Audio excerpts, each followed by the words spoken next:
The war fleet of the Draven Confederacy cut through the darkness of space like a blade through silk. 47 warships moved in perfect formation, their hulls gleaming with the purple and gold colors of conquest. Each vessel carried the scars of 100 victories, each commander war medals taken from defeated worlds.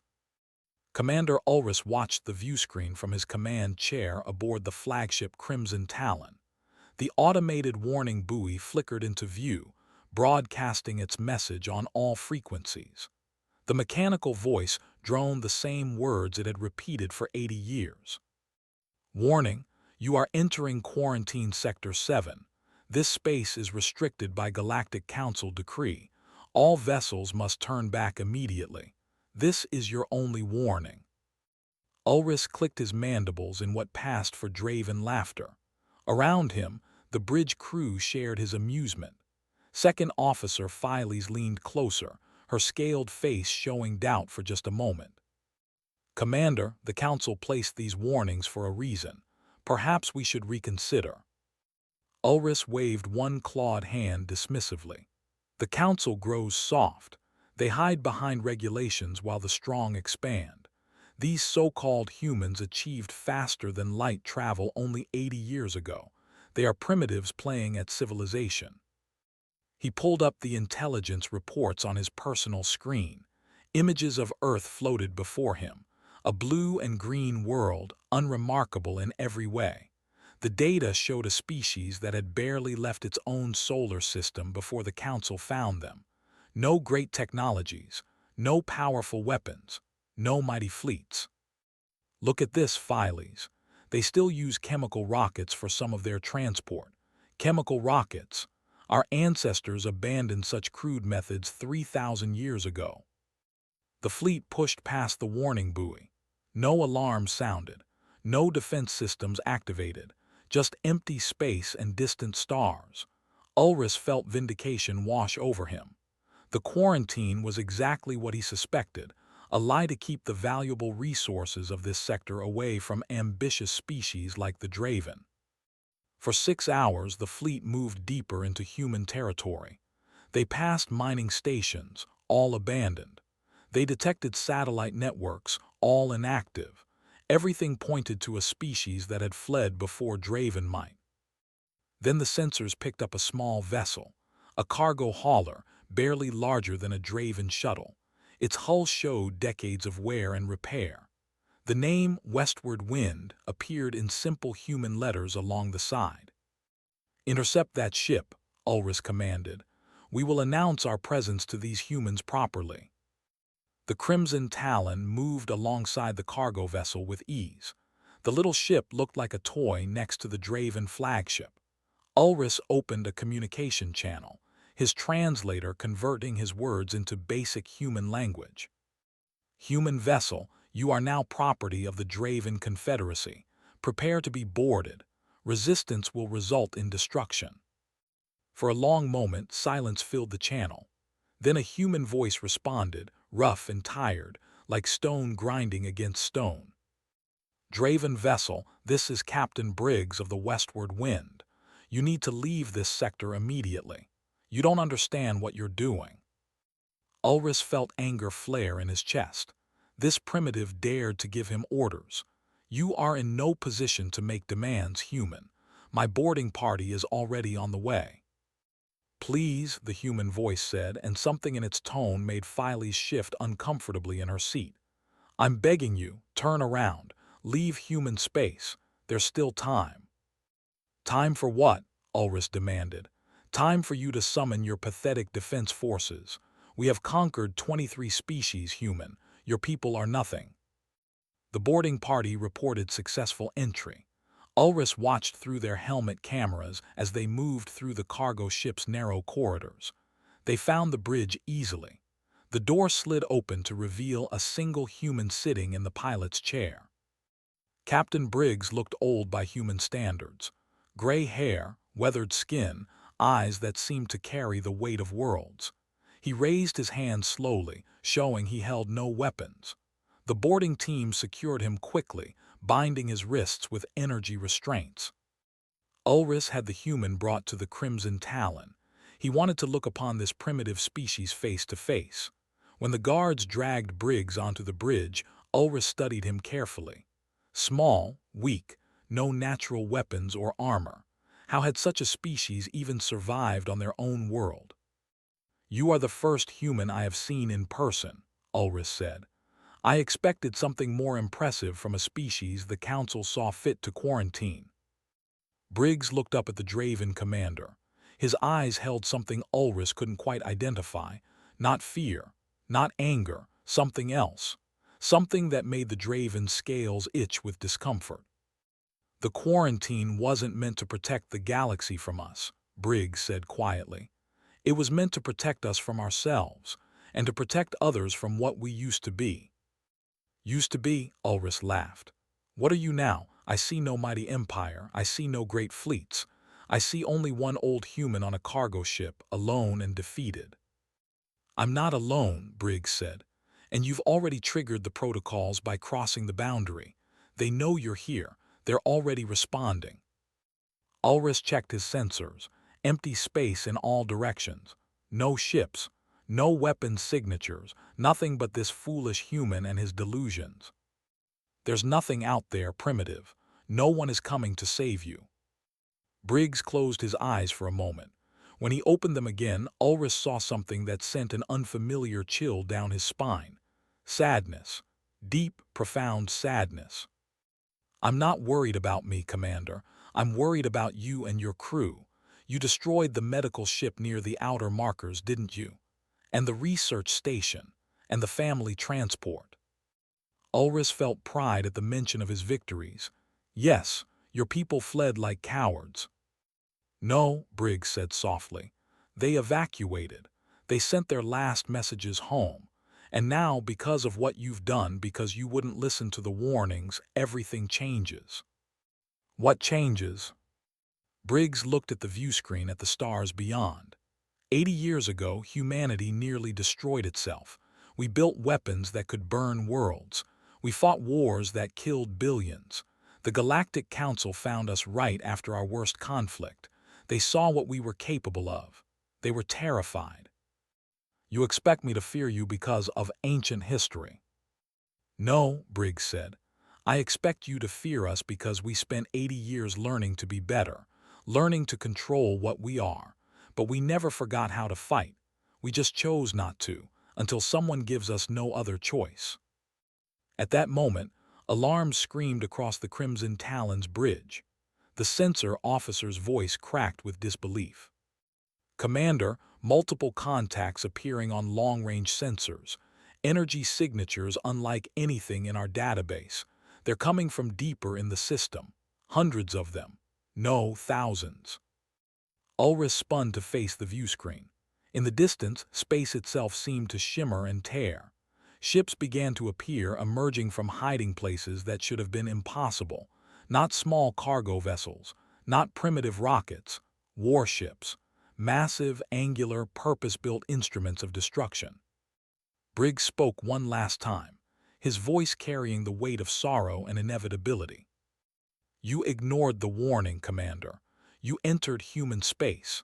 You killed our civilians. And now you're about to learn why the galaxy was safer with us behind the quarantine line." The human ships accelerated forward, and the Draven fleet scrambled to battle stations. But in Ulrich's heart, for the first time in his long military career, doubt began to bloom like a poison flower. 12,000 light-years away, the Galactic Council chamber erupted into chaos. Representatives from 40 species shouted over each other, their translation devices creating a symphony of panic and anger. At the center of the circular room, Ambassador Rotheyes gripped the speaker's podium with all 4 of his insectoid limbs. "Order," his voice boomed through the amplifiers. "We must have order." The chamber slowly quieted. Rotheyes looked at the holographic display floating above the podium. It showed the Draven fleet's position deep inside what used to be the quarantine zone. Red markers indicated the destroyed human vessels. 3 civilian ships, 47 lives lost. Elder Counselor Rin rose from her seat, her plant-based body rustling with agitation. Despite her age, her voice carried clearly across the chamber. This is exactly what we feared. The Draven have broken the treaty. They have entered protected space and committed acts of war against a restricted species. A Draven representative, Ambassador Kellys, stood to defend his people. The quarantine had no legal basis. The Council cannot claim an entire sector of space indefinitely. My people simply exercised their right to explore unclaimed territory. Unclaimed. Rothais felt his antenna twitch with barely controlled fury. You know exactly why that space was marked as restricted. You were there when we made the decision 80 years ago. I was young then, Kellys replied. I remember the Council acting out of fear, not reason. You found a primitive species that had just learned to split the atom and you overreacted. Rin's leaves darkened with anger. We found a species that had weaponized the atom and nearly used it to destroy themselves. Show them the records. Show them what we discovered on Earth. A technician activated the historical archives. Images filled the air above the council floor. Earth as it had been 80 years ago. Cities in ruins. Radiation zones where millions had died. Weapons capable of ending all life on the planet, aimed and ready to fire. But other images followed. Humans pulling each other from rubble. Humans sharing food during famine. Humans risking their lives to save strangers. The contradiction was stark and terrifying. We studied their history extensively, Rin continued. Every major human civilization independently developed the concept of total war, complete annihilation of the enemy, but they also developed concepts of mercy, sacrifice, and redemption. They are a species of extremes. Rothais pulled up another file, one that few council members had ever seen. This is the psychological profile we compiled. Humans have survival instincts that override logic.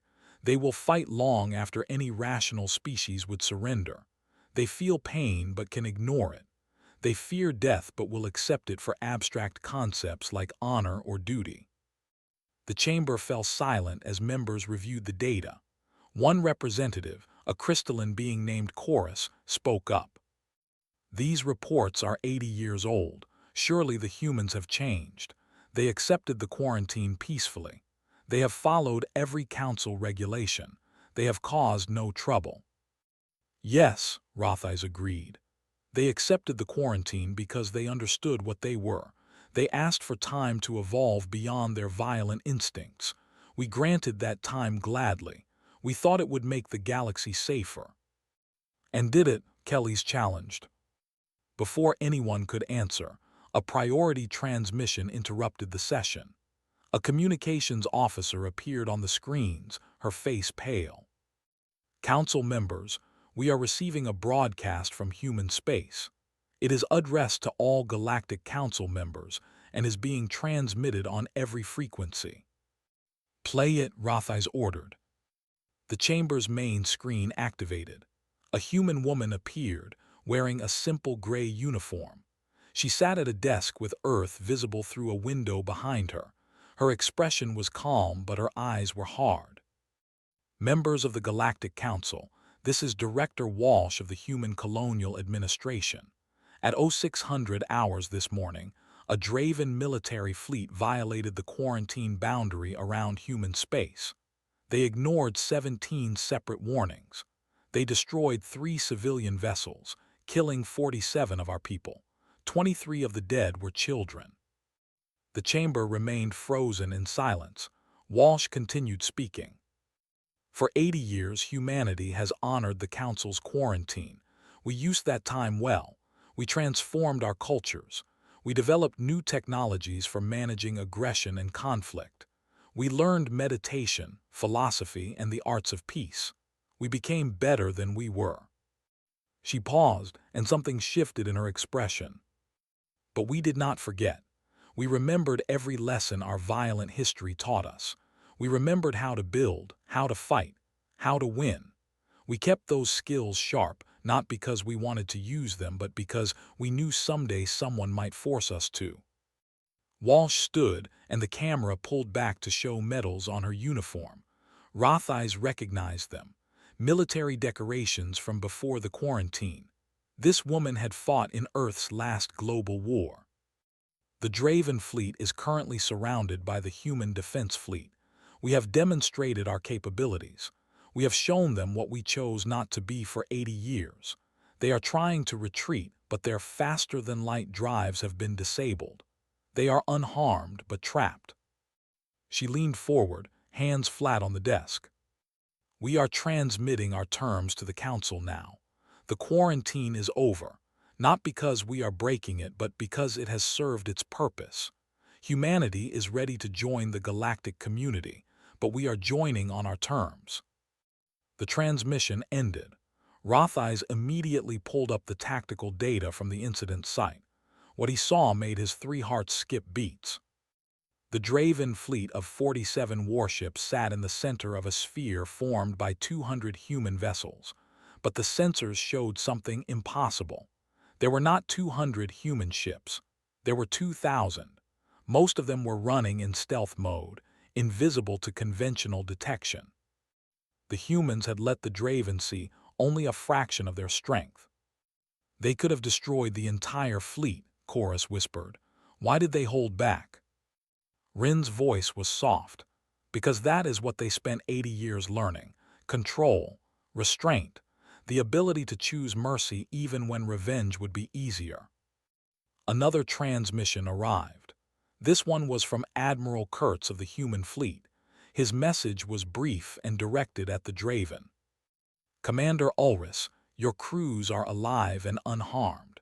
Your ships are disabled but intact. We could have killed you all in the first 30 seconds of engagement. We chose not to. Remember that when you report to your superiors. Remember that humanity's greatest weapon is not the ones we build, but the ones we choose not to use. Rotheyes looked at the Draven ambassador. Kelly's had gone very quiet, his scales turning pale. 80 years ago, Rotheyes said slowly, we debated what to do about humanity. Some wanted to destroy them. Others wanted to uplift them. We chose a third option. We gave them time. Now we know if that choice was wise. And, Kelly's asked, his voice barely a whisper. Rotheyes looked at the tactical display again. 2,000 warships, advanced weapons, perfect discipline, all that power held in check by pure choice. They became exactly what we hoped they would, dangerous enough to defend themselves, wise enough to know when not to. The Draven ignored our warning and entered human space. It was their final error as a conquering species, because now they know the truth. Now we all know. What truth? Kelly's asked. Rin answered, her ancient voice heavy with certainty. That the species we feared most has become the protectors we needed most. The predators learned to be guardians, and that makes them more terrifying than any conqueror could ever be. The asteroid facility known as Garden Station had not been designed for beauty, but its inhabitants made it beautiful anyway. Hydroponic gardens filled every available space. Children's artwork covered the walls. Music drifted through corridors that had once been purely functional. Director Walsh walked through the residential sector, her footsteps echoing on metal floors. People greeted her with smiles and waves. She responded to each one, remembering names and faces. These were her people, not her soldiers, not anymore. She reached the central command center and placed her palm on the security scanner. The door opened with a soft hiss. Inside, the contrast was jarring. Banks of computers and tactical displays lined the walls. Operators sat at stations, monitoring data streams from across human space. Director, Commander Hayes stood from his station. All response teams have reported in. The protocol is running smoothly. Walsh nodded and pulled up the status board. Across human-controlled space, hundreds of locations were lighting up green, confirmed active, ready for deployment.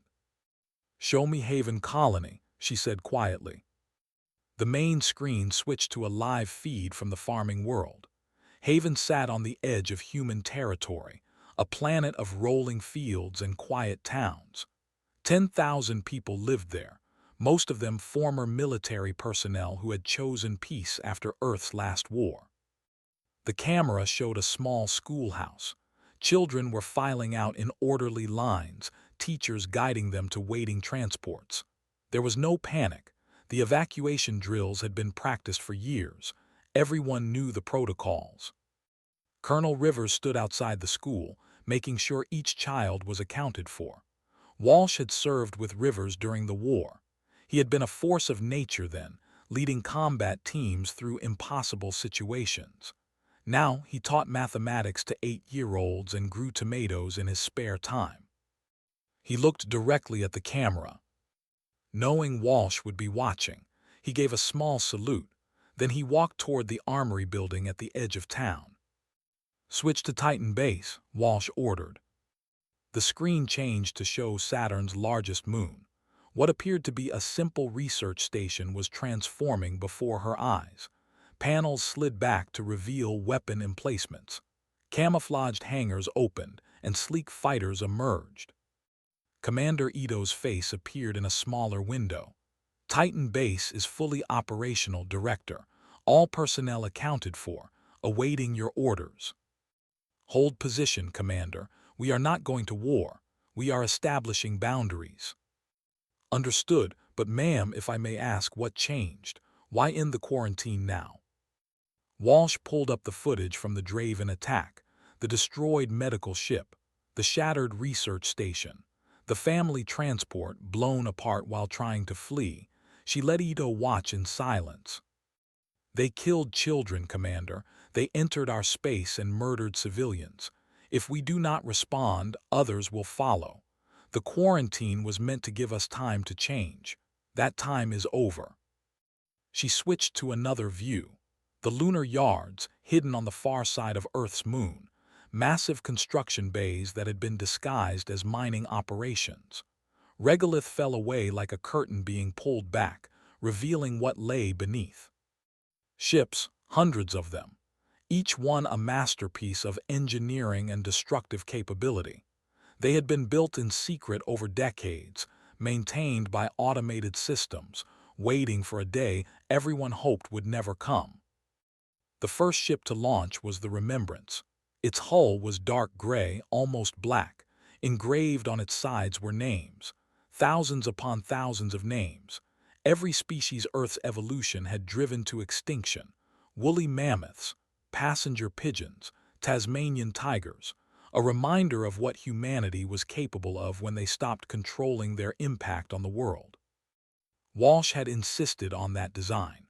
Let everyone see what humans could do when they forgot to be careful. Let the Remembrance serve its dual purpose, a weapon of war and a monument to restraint. "Director Walsh," a new voice cut through her thoughts. Admiral Kurtz appeared on a communication screen. He was aboard the Remembrance, preparing to intercept the Draven fleet. "We are in position. The Draven have detected us. They are attempting to power up their weapons. Rules of engagement remain in effect, Admiral. Disable, do not destroy. Minimize casualties." "Yes, ma'am, though I must say it feels strange to be back in this chair." Walsh understood. Kurtz had commanded Earth's defense forces during the final war. He had watched cities burn. He had given orders that killed millions. When the war ended, he had volunteered to continue serving, but only under strict conditions. He would command ships, but only in defense. He would train soldiers, but only in restraint. "Admiral, do you regret the quarantine?" Kurtz was quiet for a moment. "Every day, Director. Every day I regret that we needed it, but I am grateful we had it. Without those 80 years, I would be ordering the complete destruction of the Draven fleet right now. Instead, I am trying to save their lives while stopping their aggression. That is the difference the quarantine gave us." On the tactical display, the human ships moved into formation. Walsh watched as they executed maneuvers with precision that would have been impossible 80 years ago. Not because the technology had changed, but because the people had. Each ship was crewed by individuals who had spent years learning to manage their aggression. They had studied philosophy and ethics alongside weapons systems and tactics. They meditated before combat simulations.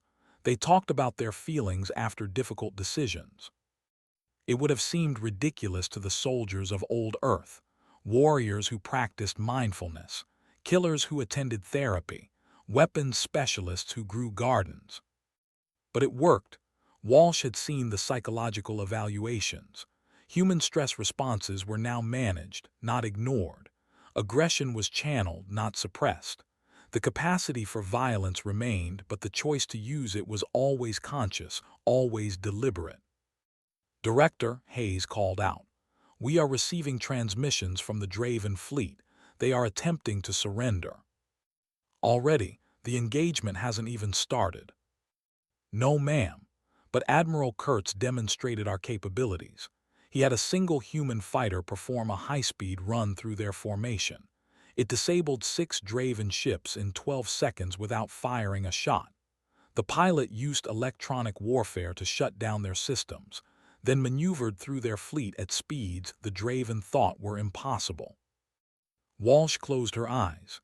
She had authorized the demonstration, but seeing it executed so perfectly brought both pride and sorrow. "Accept their surrender. Begin recovery operations. I want every Draven crew member safe and accounted for, full medical support, comfortable detention facilities. We are not barbarians." "Yes, ma'am." As the orders went out, Walsh turned to look at Earth through the command center's observation window. The blue and green world turned slowly below. 80 years ago, it had been scarred by nuclear fire and chemical weapons. Now, the scars were healing. Forests had returned. Oceans were clean. Cities had been rebuilt with nature integrated into their design. Humanity had transformed their homeworld from a war-torn nightmare into something approaching paradise. It had taken every bit of discipline and determination they possessed, but they had done it. Now they had to prove they could extend that same care to the galaxy itself. Protectors, not conquerors. Guardians, not tyrants. Strong enough to defend, wise enough to show mercy. The Draven had ignored the warning. They had entered human space looking for weakness to exploit. Instead, they found strength tempered by compassion, power controlled by choice. It was their final error as predators. But perhaps, Walsh thought, it could be their first step toward becoming something better, just as humanity had. Commander Ulrich experienced true fear for the first time in his life. The emotion was foreign, unwelcome, but undeniable. Around him, the bridge of the Crimson Talon had descended into controlled panic. Every console screamed warnings. Every sensor showed impossible readings. "Defensive positions," he barked. "All ships prepare for combat." The Draven fleet attempted to form their traditional battle formation. It was a maneuver they had perfected over centuries of conquest. Interlocking fields of fire, overlapping shields, coordinated strikes that could overwhelm any defense. Against the human fleet, it meant nothing. Admiral Kurtz's voice came through every speaker on every Draven ship simultaneously. The fact that humans had penetrated their communications so completely was terrifying in itself. "Draven forces, this is Admiral Kurtz of the Human Defense Fleet. You have violated restricted space and committed acts of war against civilian targets. Under the authority granted by the Galactic Council quarantine protocols, I am ordering you to power down your weapons and surrender immediately." Ulrich slammed his fist on the command console. "Never, we are Draven.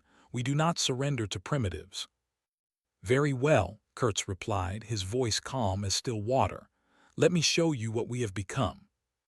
A single human fighter detached from the fleet.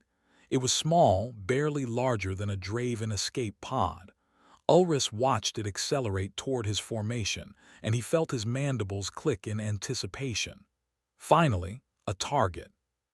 "All forward batteries target that fighter. Fire at will." The Draven fleet unleashed a storm of energy weapons. Plasma bolts filled the space between the ships. Point defense systems tracked the fighter with precision. Enough firepower to vaporize a small moon converged on one tiny craft. The fighter moved. Ulrich had studied combat his entire life. He had analyzed battles from 1,000 different species. He understood acceleration curves and reaction times and the physical limits of maneuvering in space. The human fighter ignored all of those limits. It twisted through the incoming fire like water flowing around stones. Impossible turns at impossible speeds. The pilot should have been crushed by the G-forces. The ship should have torn itself apart. Neither happened. Instead, the fighter wove through the Draven formation, and in its wake, ships went dark. "What is happening?" Ulrich demanded. "Why are our ships losing power?" Second Officer Filey stared at her console in disbelief. "Electronic warfare, Commander. That fighter is broadcasting some kind of disruption field. It is shutting down our systems without causing permanent damage. Our ships are intact but completely disabled." 12 seconds. That was how long it took the human fighter to neutralize 6 Draven warships. Then it returned to formation, mission complete. Kurtz's voice returned. "That was one fighter, Commander Ulrich, one pilot. I have 2,000 ships out here, each one crewed by people like her. People who spent 80 years learning to be better than they were, but also learning to be more dangerous than you can imagine." Ulrich looked at his tactical display. The human ships were still in their sphere formation, but now he could see the true scope of it. His sensors had initially detected 200 vessels, but as the humans dropped their stealth systems, the number kept climbing. 500, 1,000, 1,500, 2,000. Every single one was larger than the Crimson Talon. Every single one showed weapons signatures that made Draven technology look like toys. "This is impossible," Ulrich whispered. "You achieved faster-than-light travel only 80 years ago. You should not have this kind of fleet, this kind of technology." "You are correct," Kurtz replied. "We should not have needed to build this fleet. We should have been able to live in peace. But 80 years ago, when the Galactic Council found us, we had just finished trying to destroy ourselves. We had weapons. We had knowledge. We had capacity. What we lacked was wisdom." The human ships began to move, tightening the sphere around the Draven fleet. Not threatening, not aggressive, simply demonstrating complete control of the situation. "The Council gave us a gift," Kurtz continued. "They gave us time, time to change our cultures, time to manage our aggression, time to become worthy of joining the galactic community.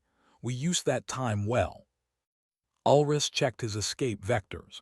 Every single one was covered by multiple human ships. His fleet was trapped as completely as if they were in a cage. "But we never forgot our history," Kurtz said. "We remembered the wars. We remembered the weapons. We remembered what we were capable of when pushed to extremes. So while we built gardens and schools and art museums, we also built this fleet. Not because we wanted to use it, because we needed to know we could defend ourselves if necessary." One of the human ships moved closer to the Crimson Talon. It was massive up close. Ulrich could see weapon ports along its hull, hundreds of them, each one capable of tearing his flagship apart. But they remained silent, powered down, ready but not active. "You killed 47 of our people, Commander. 23 of them were children on a family transport. They were traveling to visit relatives on one of our colony worlds. You destroyed their ship without even attempting communication." Ulrich felt something crack inside his chest. Not physical, something deeper. He had not thought to check if the vessels he destroyed were military or civilian. He had simply assumed all humans in this sector were valid targets. "I could destroy your entire fleet right now," Kurtz said quietly. "It would take less than 5 minutes. Your shields cannot stop our weapons. Your armor cannot withstand our firepower. Your ships cannot outmaneuver our smallest fighters. This engagement was over before it began." Filey's turned to Ulrich, her scales pale with terror. "Commander, we must surrender. We cannot win this fight." But Ulrich barely heard her. He was watching the tactical display as human ships moved with impossible precision. Each maneuver was calculated. Each position was optimal. They fought like a single organism, perfectly coordinated. "Why?" Ulrich asked, his voice breaking. "Why have you not destroyed us already?" Kurtz's answer came softly, almost gently. "Because that is not who we are anymore, Commander. 80 years ago, we would have annihilated your fleet in revenge for what you did. We would have hunted your species across the galaxy. We would have shown no mercy and accepted no surrender until every Draven world was ash." The human ship stopped moving.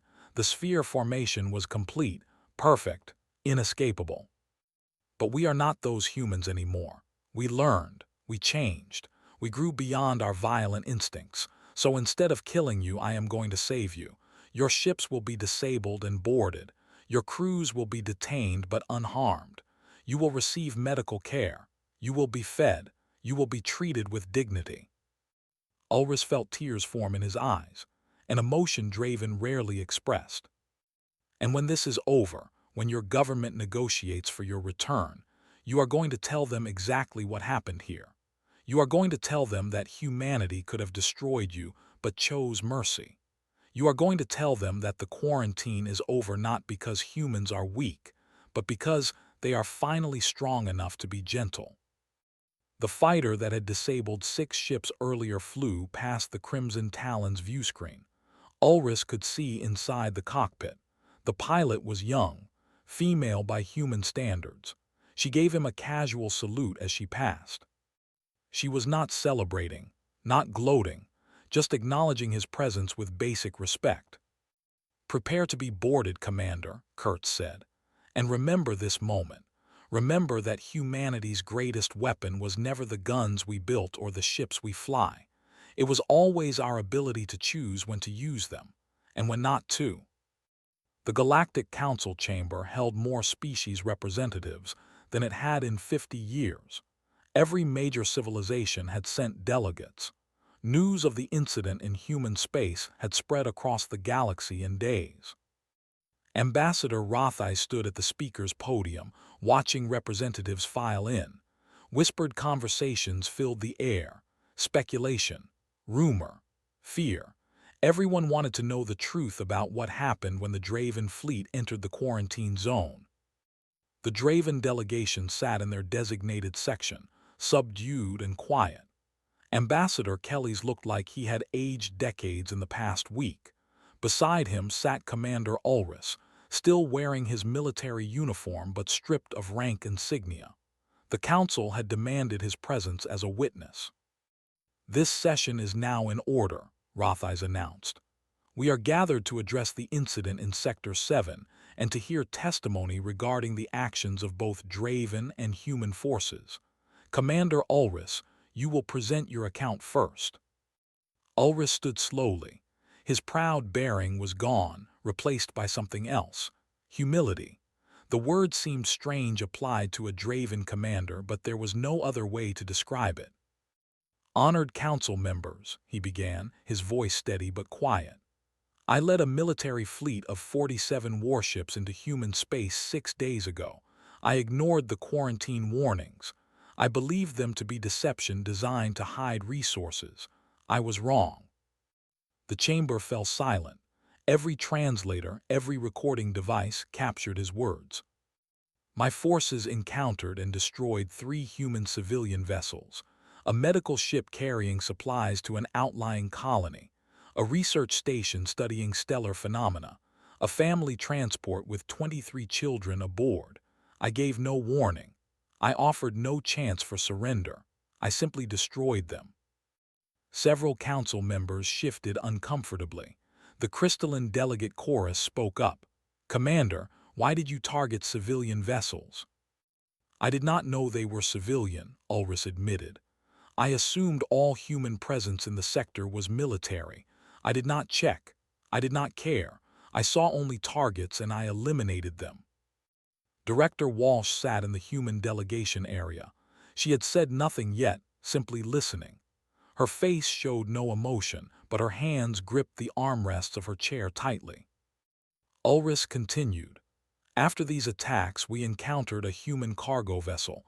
We captured its captain, a human named Briggs. He warned us repeatedly to leave. He told us we did not understand what we had done. I laughed at him. I mocked his warnings. The commander pulled up a holographic display. It showed tactical data from the engagement. The chamber gasped collectively as the scope of the human fleet became clear. Then the human defense fleet arrived. 2,000 warships, advanced beyond anything in Draven military archives. They surrounded my fleet completely. We were trapped within minutes. I ordered my forces to fight. Ulrich paused, and something like wonder crossed his features. We did not land a single hit. Not one. The humans demonstrated their capabilities by having a single fighter disable 6 of my ships in 12 seconds. The pilot could have destroyed them. She chose not to. Then Admiral Kurtz of the human fleet offered us the chance to surrender.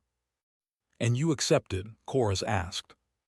I refused. I ordered my fleet to continue fighting. For 3 hours we attempted every tactical maneuver we knew. The humans countered each one effortlessly. They disabled our ships one by one, carefully, precisely. Not a single Draven casualty. Not one. Ulrich looked directly at Walsh. When my flagship was finally disabled, human boarding teams arrived. I expected execution. Instead, they provided medical care. They treated our wounded. They fed us. They showed us more kindness than we showed their civilians. He pulled up another image. This one showed the interior of a human detention facility. Clean rooms, medical equipment, recreation areas, Draven prisoners playing some kind of human game with their guards. "I have been in military service for 40 years, Ulrich said quietly. "I have conquered 23 species. I have seen the worst that war can bring, but I have never seen anything like what the humans showed us. Overwhelming force combined with complete restraint. The power to destroy, controlled by the choice not to." Elder Counselor Rin spoke for the first time. "Commander Ulrich, in your military opinion, what would have happened if the humans had chosen to destroy your fleet?" Ulrich did not hesitate. "We would have been annihilated in less than 5 minutes. Our shields could not stop their weapons. Our armor could not withstand their firepower. Our fastest ships could not outrun their slowest fighters. We had no chance. We never had a chance." The chamber erupted in shocked conversation. Rothais called for order, but it took several minutes to restore quiet. "Then why did they not destroy you?" Rin asked. "Because they are not who they used to be," Ulrich replied. "The Admiral explained this to me personally. 80 years ago, humanity would have hunted my species to extinction for what I did. They had the weapons. They had the capacity. But they also had something else. The wisdom to know that revenge would make them no better than us." Director Walsh finally stood. Every eye in the chamber turned to her. "Commander Ulrich has told you the truth," she said. "His fleet entered our space. His forces killed our people. We had every right to respond with overwhelming violence. Instead, we chose overwhelming mercy." She activated her own display. It showed human ships and facilities across their territory, manufacturing centers, training academies, research stations, all of it built over 80 years under the quarantine. "The Galactic Council gave humanity a gift when you discovered us. You found us at our worst. We had nearly destroyed ourselves with weapons of mass destruction. We were violent, aggressive, and dangerous. You could have eliminated us. Instead, you gave us time." Walsh walked to the center of the chamber. "We used that time to transform our entire civilization. We developed new educational methods to manage aggression. We created technologies to help process trauma. We built cultures based on cooperation instead of competition. We changed everything about how we think and feel and act." She looked around at the assembled delegates. "But we did not forget. We remembered every lesson our violent history taught us. We kept those skills sharp because we knew that someday someone might mistake our growth for weakness. The Draven proved us right." Ambassador Kelly stood. What are humanity's demands? What price must the Draven pay for this transgression? Walsh was silent for a long moment. Reparations for the families of those killed, public acknowledgement of what occurred, and cooperation with new security protocols for the sector. That is all. Kelly seemed shocked. No territorial demands, no punitive damages, no subjugation. No, Walsh said simply. We do not seek to punish the Draven people for their leadership's mistakes. We seek only to ensure this never happens again. Rothais felt relief wash over him. And what of the quarantine?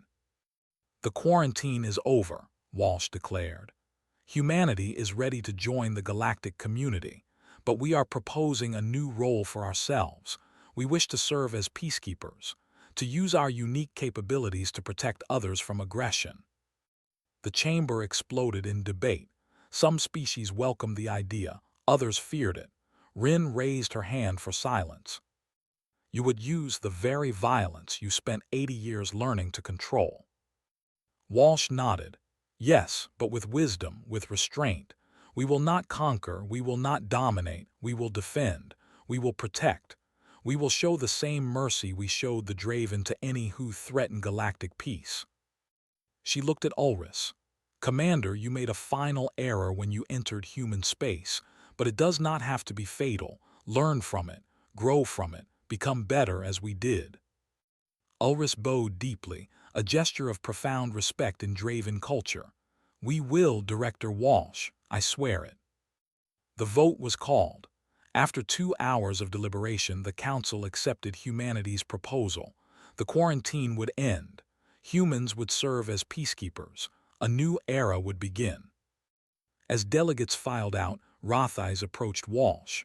I have one question, Director. What would you have done if we refused your proposal? Walsh smiled sadly. Then we would have remained in our sector and continued building gardens. We do not need the galaxy's permission to be who we are, but we hope that working together, we can all become better than we are. Rothais understood then. Humanity's greatest weapon was not their ships or technology. It was their absolute certainty in their own principles. They would defend the weak not because someone told them to, but because they chose to.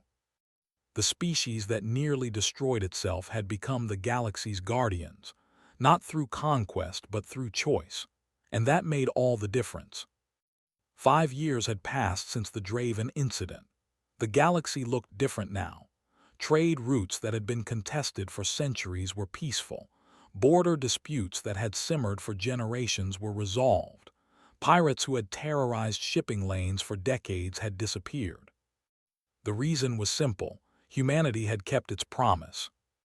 Colonel Rivers walked through the training facility on Haven Colony, watching his students practice conflict resolution scenarios. The class was diverse.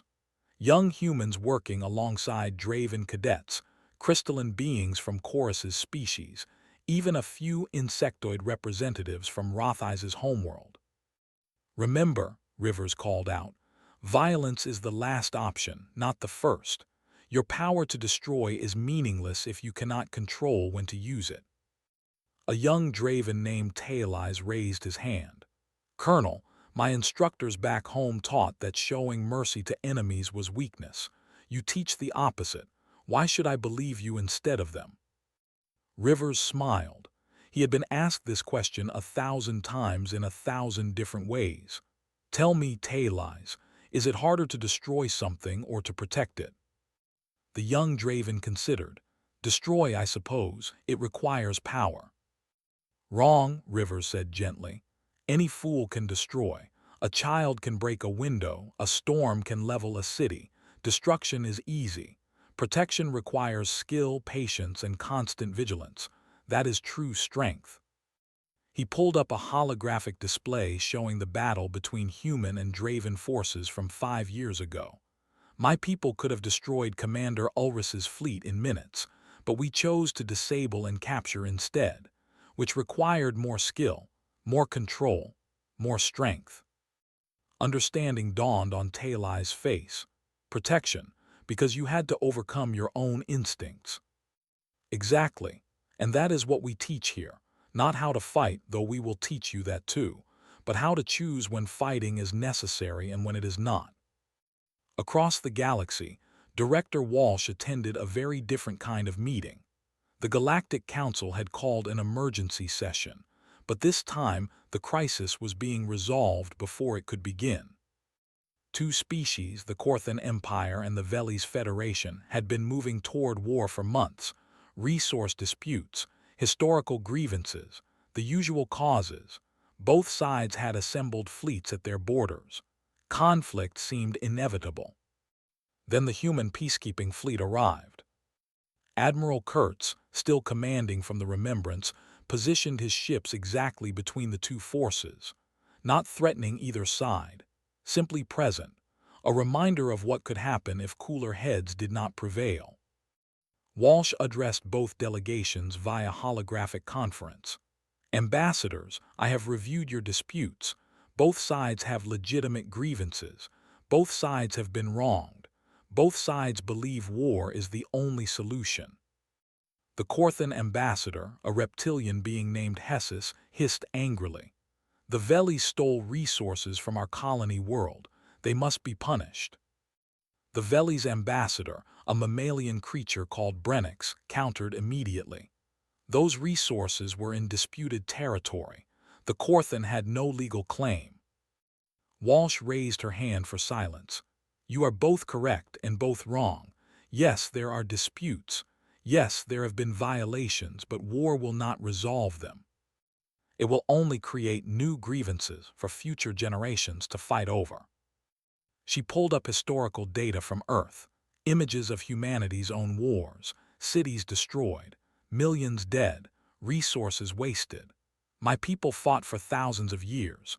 We destroyed ourselves repeatedly over resources, territory, ideology. We learned one truth from all that bloodshed. War only creates more war. Easy for you to say, Hessus snapped. You have the strongest fleet in the galaxy. You can afford to speak of peace from a position of power. You are absolutely right, Walsh agreed. We do speak from power. That is why you should listen. We have the capacity to destroy both your fleets right now.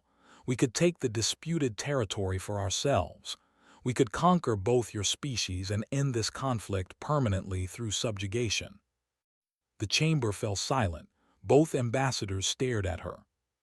But we will not, Walsh continued, because we learned something more important than how to win wars. We learned how to prevent them. So here is what we propose. Human mediators will review the territorial dispute. Both sides will present evidence. We will make a determination based on galactic law and basic fairness. Both sides will accept our decision. And if we refuse, Brennix asked.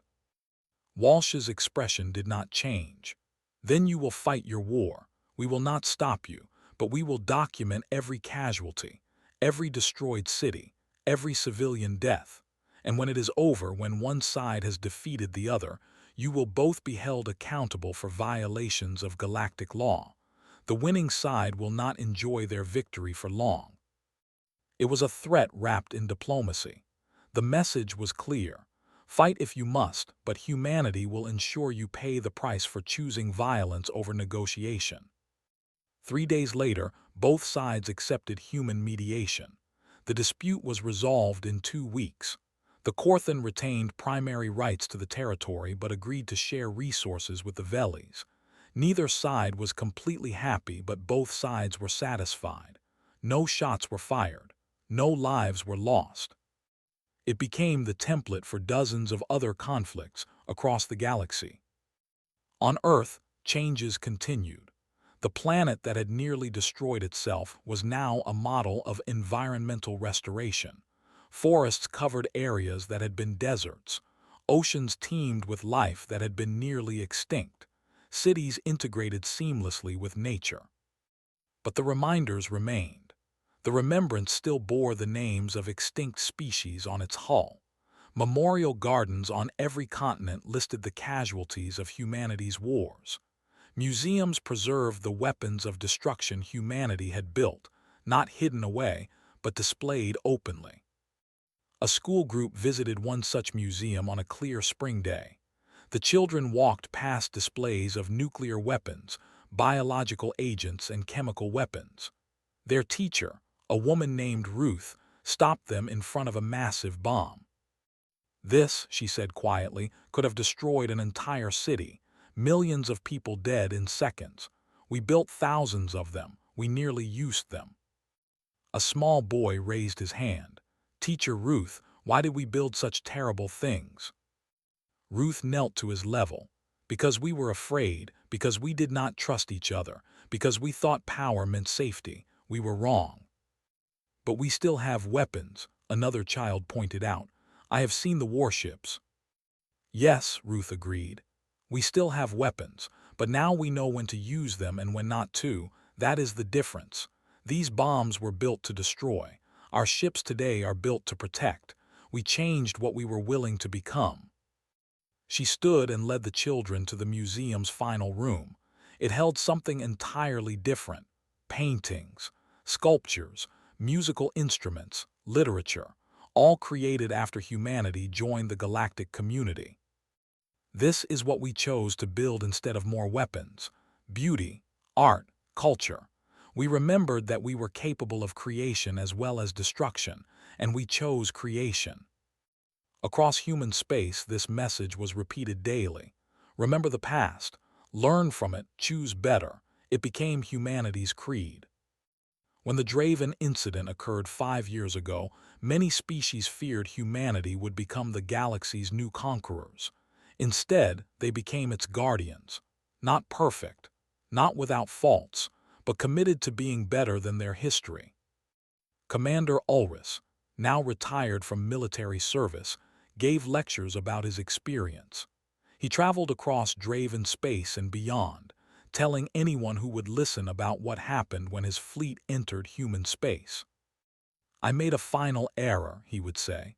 "I ignored the warning. I believed the quarantine was weakness. I was wrong. The quarantine was strength. It was humanity choosing to change before they could hurt others. When I forced them to fight, they showed me what they had become: warriors who chose peace, predators who chose to protect, killers who chose mercy. They did not destroy my fleet because they could not," he would continue. "They did not destroy us because they would not. That is true power, not the ability to kill, but the wisdom to know when not to." His audiences would listen in silence. Some understood immediately. Others needed time to process the lesson. But slowly, across the galaxy, species began to reconsider what strength truly meant.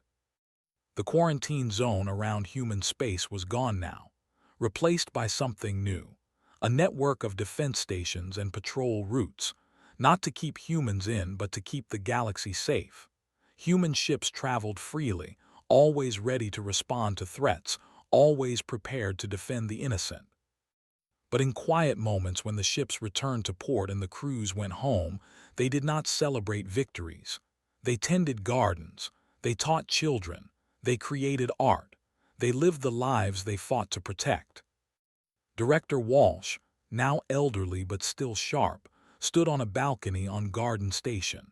She looked out at the stars and thought about the journey humanity had taken, from the edge of self-destruction to the protectors of galactic peace. "Was it worth it?" a voice asked. Admiral Kurtz stood beside her, equally aged, equally weathered by time. Walsh smiled. "The quarantine, the transformation, all of it." "Yes." She thought about the question seriously. 80 years of isolation, decades of hard work to change an entire species' psychology, years of maintaining weapons they hoped never to use, the constant vigilance required to be both strong and gentle. "Yes," she said finally, "because we proved something important. We proved that violent species can change, that predators can become protectors, that the capacity for destruction can be controlled by the choice not to destroy." Kurtz nodded. "The Draven learned that lesson when they ignored our warning." "Yes," Walsh agreed. "They entered human space expecting primitives. They found guardians instead. It was their final error as conquerors, but their first step toward becoming something better." She looked at Earth, visible in the distance, the blue and green world that had survived its own worst instincts. "We all carry the capacity for violence," she said softly. "Every species, every individual. The question is not whether we can destroy. The question is whether we choose not to. That is what the galaxy learned from us. That is what we learned from ourselves." The stars shone overhead, constant and eternal. Somewhere out there, human ships patrolled the darkness. Somewhere out there, students like Talais were learning to be better than their ancestors. Somewhere out there, the galaxy was a little bit safer because humanity had chosen mercy over revenge. They had ignored the warning and entered human space. It became their final error, not because they died, but because they learned. And in learning, they lived. And in living, they helped the galaxy become what humanity had worked so hard to achieve. A place where strength served peace, where power protected the weak, where the capacity for violence was controlled by the wisdom of restraint. Humanity had become the guardians they once needed, and the galaxy was better for it.